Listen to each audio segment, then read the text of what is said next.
Hey guys, it's Brandon Miniman from PocketNow.com, and in this video we're going to compare the iPhone 5 with its predecessor, the iPhone 4S. Let's get to it.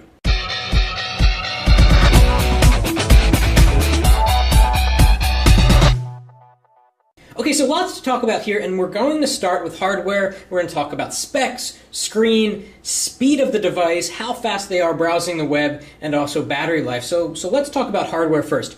As you can see, the iPhone 5 is simply taller than the iPhone 4S. In fact, if we stack them side to side and give you kind of a bottom view, you can see that they're exactly the same in terms of the width. Down here on the bottom, you can see that the old iPhone had a speaker here and a microphone here. On the iPhone 5, you get speaker here and the microphone here. Now, one thing I wondered was whether this speaker is louder than on the iPhone 4S, and I can say that it's slightly louder, but not by very much. You can also see that on the iPhone 5, the headphone port is now on the bottom. Very different backs on these two. We've got a glass panel here on the iPhone 4S, which, as a lot of people know that have the iPhone 4 and 4S, shatters quite easily. And finally they added sort of a metal aluminum backing, which does a great job at deterring fingerprints. It looks nice, but you still have glass here and here, and I can't help but wondering what happens if you drop the phone and these parts shatter. They're probably very difficult to swap out. Whereas on the iPhone 4S, a shattered back meant that you just took out these screws,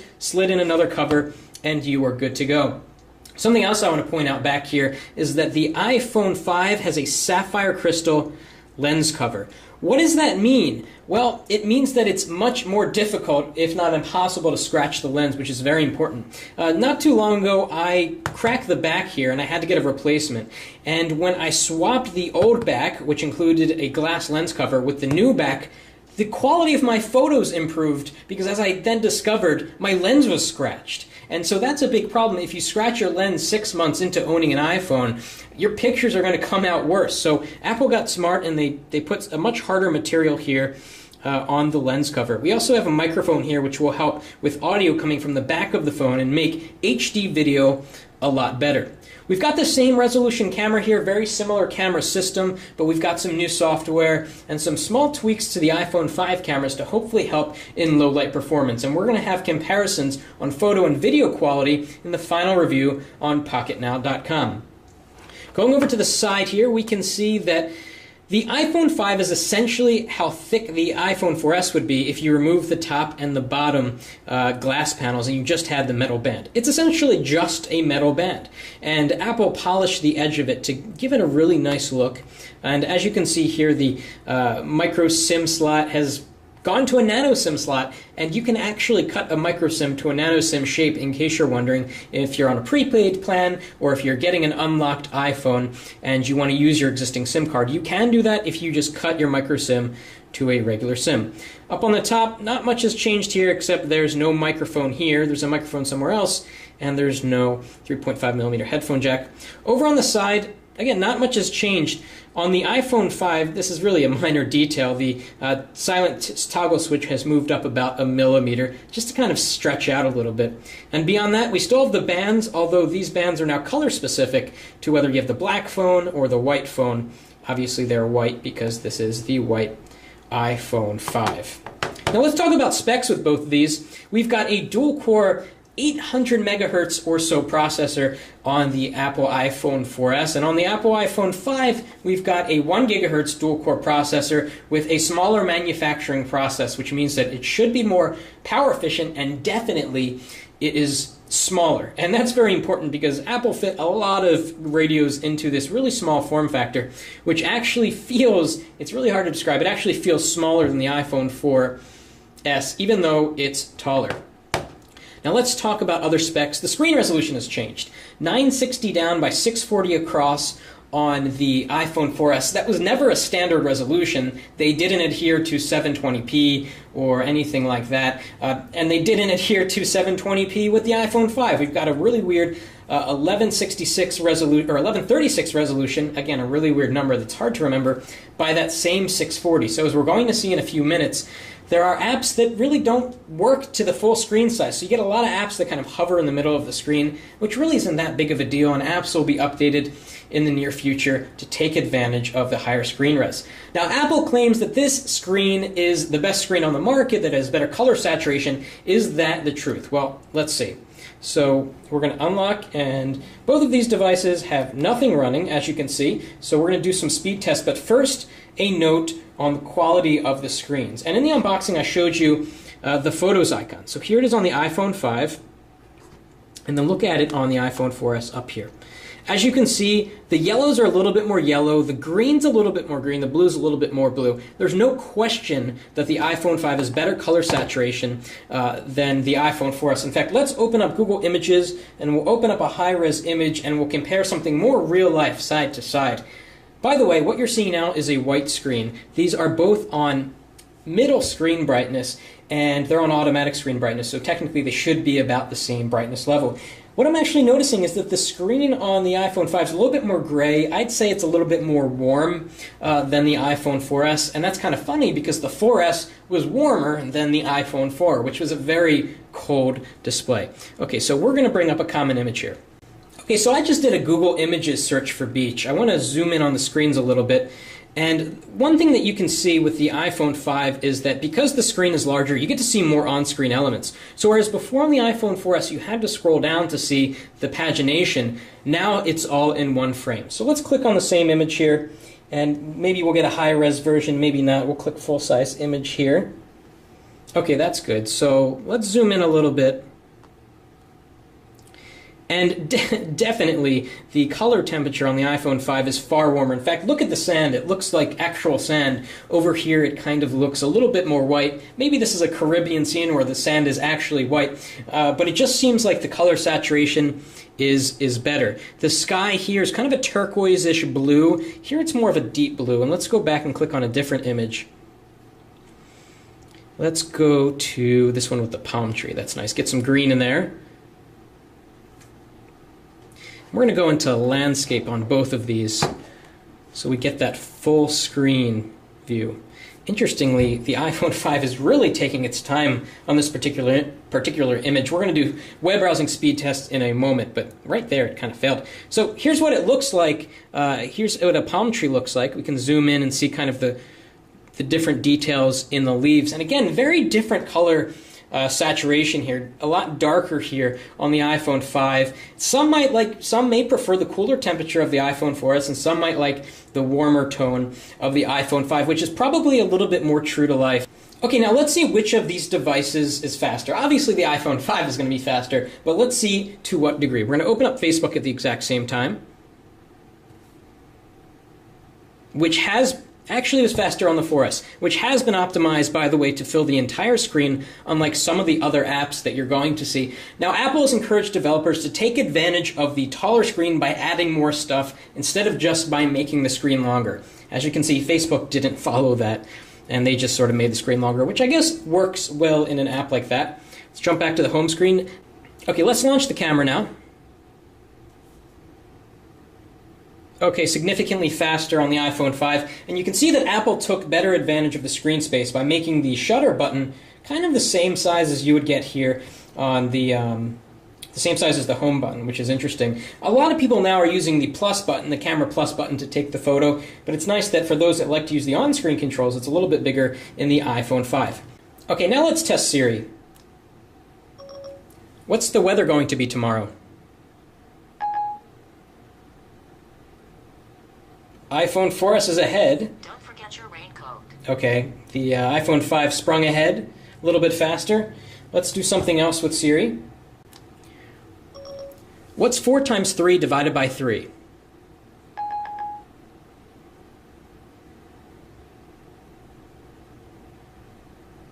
This might answer your question.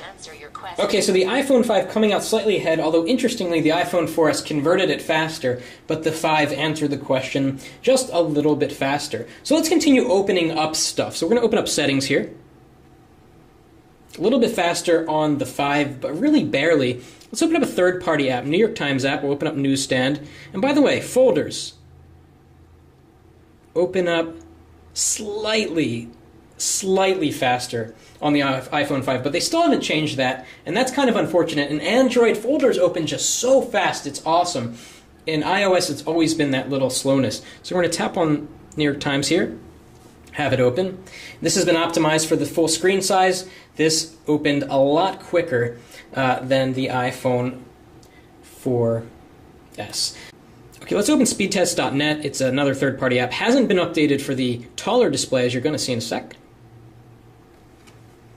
Wow, identical. And as you can see, this is what happens in the iPhone 5 when it's not optimized. You get black bars. It's not that big of a deal. Some people say you should get the black iPhone because it's less apparent. I don't really notice the difference. I kind of wish that Apple had brought this to the bottom, though, so it's closer to the bottom of the phone, so when you're typing, it's more comfortable. And let's do a Wi-Fi test. Over the same exact Wi-Fi network, we'll be kind of competing with each other. Okay, faster ping on the 4S, faster download on the 4S, faster upload on the 5. So that was interesting. Really inconclusive there. And finally, let's open another third-party app. Let's just open the Apple Store.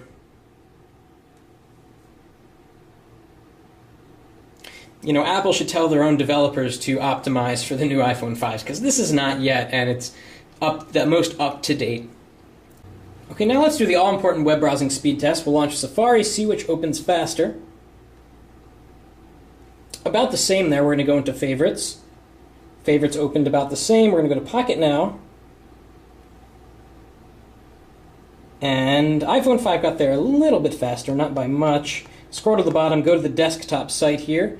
Something a little bit more intense, if I can get it at the same time. Oops, it's not so easy.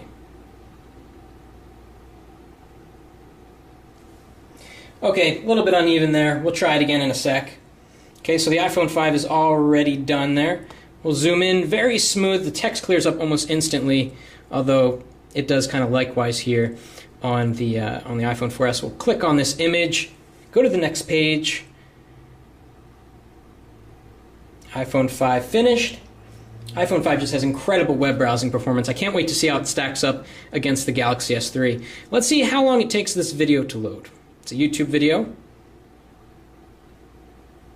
Hey guys, it's Brandon Miniman from PocketNow.com. The iPhone Another press, maybe? This video, we're going to unbox it, then I'm going to give you some first impressions. Let's go!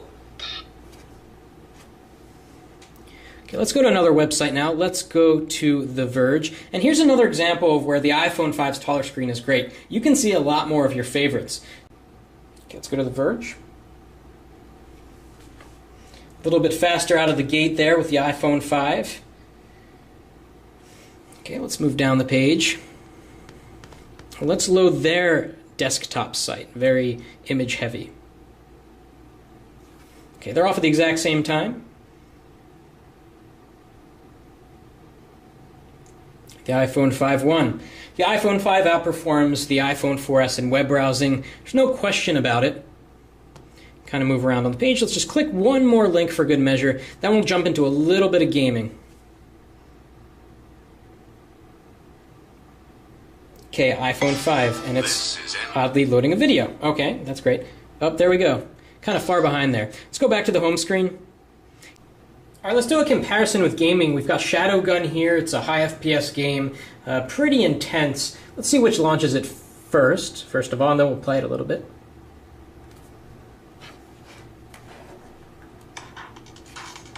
Okay, iPhone 5's a little ahead. I don't want to deal with this Game Center stuff.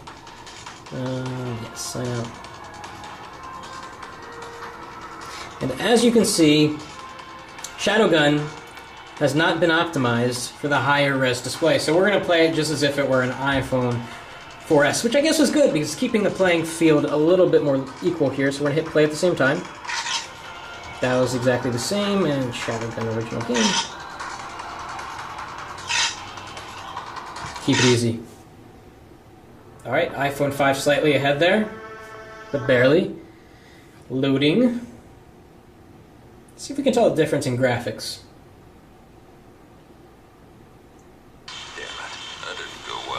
John, are you there? Yeah, I am. Module. Much, much, much faster load times here. We're still waiting here on the iPhone 4S. Initiate scanning sequence. John, we are reading chat. Yes. Okay, since the iPhone 5 finished first, let's play with that a little bit. So let's try to get in close on some texture. So we can see sort of the ground, and let's look at some light. See if there's really any difference. Very nice graphics. Okay, let's take out the iPhone 4. See if we can notice any difference. Do the same thing, we'll kind of go over here. I'm not too good at this game. You know, it's really difficult to tell the difference here. They both look really good, and I don't even think I'm in the same spot. I'm actually kind of confused. Oh, I want to be over here. There we go. Kind of bad at this game. So let's see what the sun looks like. Get the same flares. Let's turn around and look at that fire. Same kind of thing, and we're kind of in the same area here. What is noticeable, though, is that the fire is redder and more orange on the iPhone 5 compared to the iPhone 4S. And finally, we have some app updates here. Let's see which of these devices installs app updates faster. I hate waiting for apps to install. Let's see if there's any difference between the two. Hopefully, they won't ask me for a password. Okay, good. Okay, you can see the progress bar is much further ahead here. It hasn't even begun. There it's starting on the 4S. And as you can see, it simultaneously started podcasts before Yelp was finished. And that's really interesting about the iPhone 5. It installs multiple apps at a time, whereas the iPhone 4S only does one or two at a time. So podcast is almost done here, and it's done. So app installations are so much faster on the iPhone 5, which is a nice little touch. And what about battery life? Well, it's too early to tell. We're going to take this out and use it in the real world. But what we can tell you is that while filming this video, both of these devices have gone down by 6%. They've both gone down the same amount. We've been doing the exact same thing to both of them. So maybe that's an indication that the battery life is about as good. Maybe it's a little bit better. Hopefully it is a little bit better. So hopefully you enjoyed this comparison of the iPhone 5 and the iPhone 4S. The iPhone 5 is definitely faster, generally speaking, installing applications, browsing the web, launching most apps, although in some cases the iPhone 4S keeps up just fine, which is a testament to how pretty good the iPhone 4S still is. The hardware is really night and day. You no longer get that annoying glass panel, and it just looks so much more mature and elegant with this metal backing and the thinner design and the polished edges. Just a really nice package. Anyway, if you like this video, please give us a thumbs up, and thanks for watching. That's it for now.